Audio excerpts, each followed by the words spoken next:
¿Cómo están, libres pensadores? ¿Cómo andan? Espero que la estén pasando muy bien y si no están pasando por un buen momento, les deseo que puedan solucionar su problema o su percance lo antes posible. Es mi sincero deseo. Bueno, en esta ocasión quería comentarles acerca de un aspecto interesante de la religión y de la parte no religiosa. Comencemos por la religión.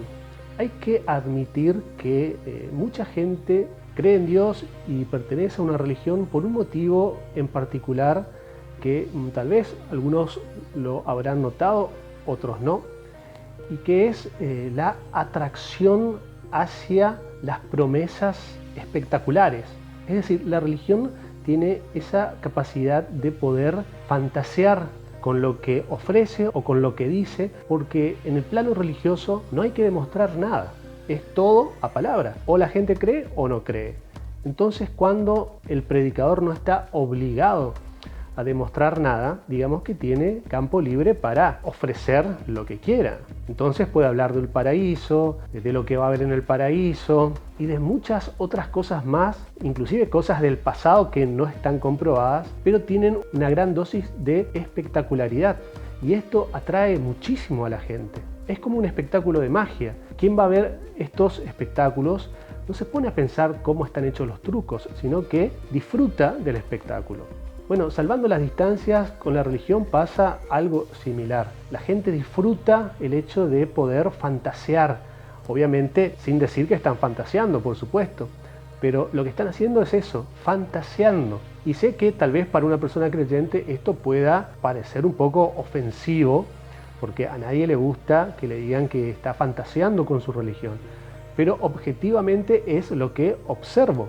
Es decir, la gente necesita esas promesas, pero que sean espectaculares, que sean a lo grande, pomposas. Y esto los predicadores lo saben muy bien desde tiempos remotos. Como dice el dicho, si vamos a mentir a la grande. Bueno, esto se aplica perfectamente en religión, en política y en muchos otros ámbitos, tal vez, en donde se juegue mucho con la ambigüedad. Y cuando una persona religiosa empieza a aceptar estas promesas, estos relatos fantásticos, se produce una especie de dependencia similar a las drogas. Es decir, si a una persona le prometen que cuando se muera resucitará e irá al cielo, no se va a conformar con una casita modesta, de dimensiones modestas, con 2 habitaciones y un baño, sino que deseará que sea una mansión con un jardín enorme, con un zoológico privado, si es posible, y cosas de este tipo. O si no, lean el relato, por ejemplo, en Apocalipsis, cuando habla de la nueva Jerusalén. Dice que los cimientos serán de piedras preciosas.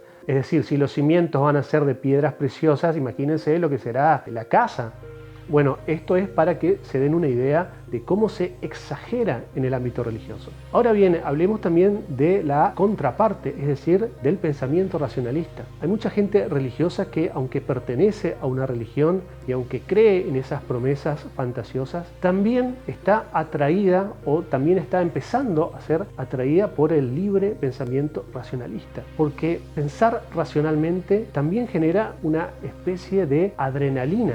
Es decir, es un salto importante porque me permite ser libre, algo que no existe en la religión. Es decir, el libre pensamiento racionalista me permite pensar lo que quiero, pero sobre todo racionalmente y responsablemente. Esto es lo que hace que una persona que sea libre pensador racionalista tenga una mejor calidad de vida.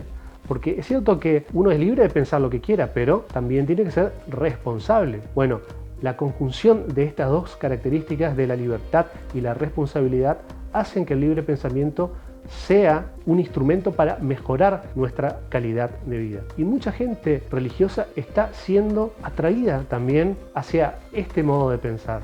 Porque si bien es cierto que mucha gente cree en promesas religiosas, también es cierto que a nadie le gusta ser engañado. Y hay una parte del ser humano, una parte innata en todos los seres humanos que busca el porqué, que quiere entender las cosas, pero entender racionalmente.